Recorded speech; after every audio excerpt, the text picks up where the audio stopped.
통화정책 웩드독 이례적 현상 터졌다. 이게 무슨 말일까요? 이 지표를 일단 보시죠. 이 웩드독이라는 것은요, 꼬리가 몸통을 흔든다는 뜻입니다. 꼬리가 몸통을 흔든다. 아니, 몸통을 흔들어서 꼬리가 흔들려야 되는데 그런 것이 아니라 꼬리가 몸통을 흔든다는 뜻이에요. 다시 말해서 주객이 전도됐다는 뜻이거든요. 주와 객, 주인과 손님이 거꾸로 전도됐다는 뜻입니다. 무슨 얘기냐고요? 자, 세계 각국의 기준금리 인하를 한번 보십시오. 지금 말입니다. 신흥국들이 금리 인하를 먼저 하고 있습니다. 선진국보다. 뭐 있는 그대로 말씀을 드리면 미국보다 지금 신흥국들의 금리 인하가 빨라지고 있습니다. 브라질만 하더라도 세 차례, 올해만 세 차례 1.25%포인트 낮췄거든요. 그래서 10.50%가 됐고요. 칠레도 말입니다. 1.75%까지 낮췄습니다. 굉장히 많이 낮췄죠. 예, 그래서 6.50%가 됐고요. 멕시코도 0.25% 낮췄습니다. 헝가리도 마찬가지입니다. 유럽에서도 헝가리가 가장 많이 낮췄는데 3%포인트 낮췄습니다. 그래서 7.75%가 됐고요. 체코도 1.5% 낮췄고요. 스위스 0.25% 낮춘 거 아시죠? 그래서 1.5%가 됐습니다. 어제 그제는요, 스웨덴이 0.25% 낮췄습니다. 3.75%까지 낮췄다는 이야기예요. 이야, 참 이례적인 현상이죠. 미국이 금리를 안 내렸어요. 동결시켰는데도 신흥국들도 내리고 유럽도 내리고요. 심지어 유럽 중앙은행도 지금 금리를 6월에는 내린다. 이렇게 이야기하고 있습니다. 완전히 이례적인 현상이에요. 웩드독이라는 게 이런 거거든요. 신흥국이 지금 금리를 내리면서 미국이 금리를 내려야 되는 그런 상황. 꼬리가 흔들리면서 몸통이 흔들리는 상황, 주객이 전도된 상황, 지금 벌어지고 있다는 뜻입니다. 그만큼 말입니다. 미국의 기준금리는 5.5%로 내린다고도 했다가 안 내린다고도 했다가 왔다 갔다. 통화정책 자체가 미국의 중앙은행인 연방준비제도의 어떤 말 바꾸기 때문에 지금 신흥국들이 다 놀라고 있다는 뜻입니다. 그러면 신흥국들이 아니 외국인 자금도 빠져나갈 수 있고 자칫 잘못하면 인플레이션에 대한 우려도 큰데 왜 이렇게 신흥국들이 금리를 먼저 내리느냐. 지금 신흥국들은요, 시장을 보니까 이거 미국의 통화정책 리더십 못 믿겠다. 미국의 통화정책 리더십은 일단 예측이 틀렸고 또 말입니다. 금리를 내린다고 해놓고 넌 안 내리더라. 이거 봐라. 그러면 미국의 통화정책을 믿을 수 없겠네. 기본적으로 불신이 가득해졌다는 뜻이고요. 게다가 금리를 내렸는데도 외국인들이 이탈이 없습니다. 금리 인하에도 외국인들이 자본 이탈이 없으니까 그래 그러면 금리 내려야지. 이런 얘기가 당연히 나올 수 있겠죠. 여기에다가 자국의 경기 침체를 견디지 못하는 거예요. 미국이 금리가 5.5%의 기준금리를 가지고 가니까 신흥국들은 미국을 따라가기 위해서 금리가 많이 높거든요. 그러다 보니까 고물가가 되고 고금리가 되고 고환율이 되니까 버티지를 못하는 거예요. 우리나라하고 똑같은 상황이 된 거예요. 차라리 이럴 때마다 이대로 가면 박살을 나니 물가가 좀 올라가는 상황이 되더라도 경제를 먼저 살려야겠다. 이런 각국의 중앙은행의 고심찬 판단이 저는 적용이 됐다. 이렇게 생각합니다. 그만큼 말입니다. 중앙은행들도 지금 굉장히 어렵고 고민스러울 거예요. 고금리, 고환율, 고금리가 고물가, 고금리, 고환율이 오래가기 때문에 경제가 망가지잖아요.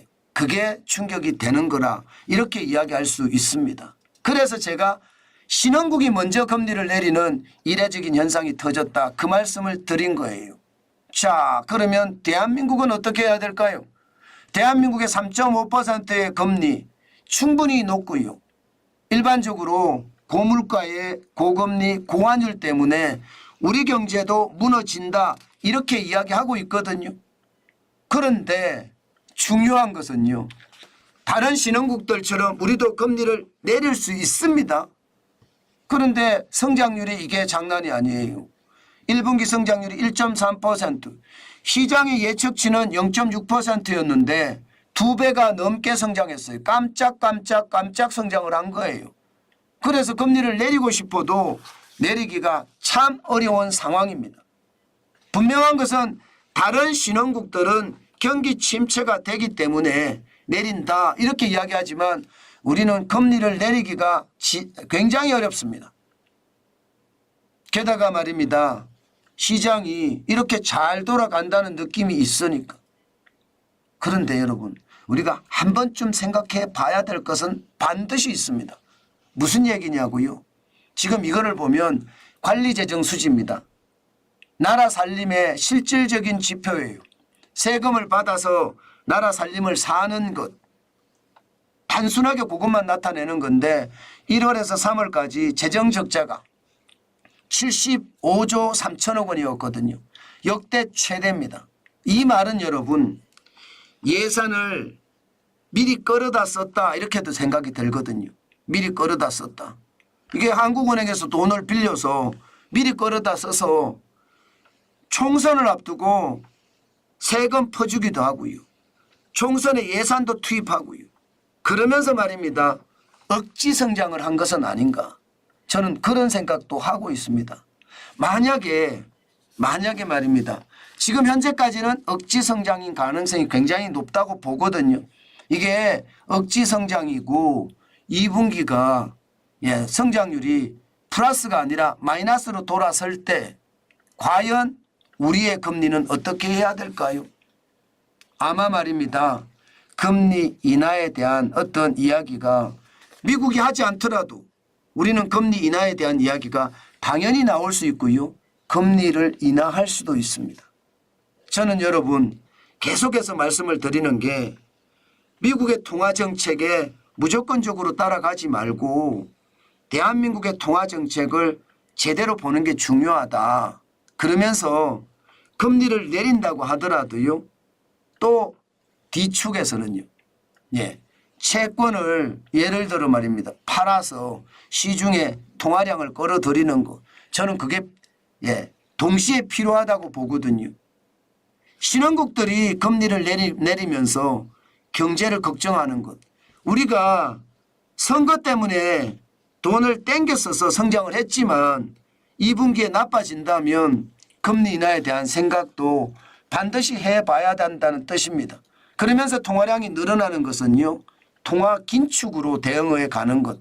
저는 그게 지금 우리에게 굉장히 필요한 조치가 아닐까 저는 생각해 봅니다.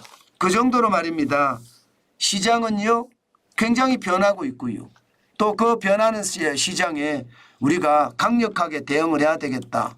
그 말씀도 진짜 강조를 합니다. 아마 한국은행의 대책 저는 어떤 식이든 다른 나라가 움직이는 게 있기 때문에 계속 지속적으로 볼 거라고 생각합니다. 시장의 어떤 위협을 가장 적게 줄여가면서 시장을 더 크게 만드는 것 저는 반드시 필요하고요.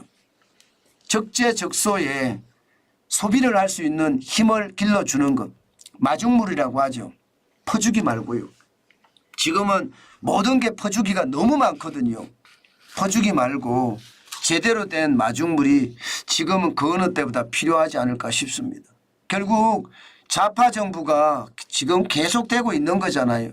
아마 문재인 정부 때 퍼준 거 윤석열 정부 때 지금 아무것도 못하고 있거든요.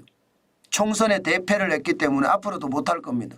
만약에 다음 정부가 좌파 정부가 된다 그러면요. 이게 여러분 4년, 12년이면 강산도 변합니다. 저는 그래서 시장 진짜 제대로 보고 대응해야 된다. 자칫 잘못하면 퍼주기 때문에 물가도 많이 올라가지만 여기에 통화정책의 기민한 대응 저는 굉장히 필요하다고 봅니다. 한국은행은 독립성을 가지고 있잖아요. 그렇기 때문에 여러분 한국은행의 아주 적극적인 대응이 지금은 그 어느 때보다 절실하다 생각합니다. 통화량이 많아서 돈이 휴지 조각이 되는 것도 문제지만 경제가 침체가 돼서 내수가 붕괴되는 것도 문제입니다. 이거 굉장히 고심해서 중심을 잡아내야 되는 것. 이게 한국은행의 통화정책이 아닌가 저는 오늘도 생각해 봅니다.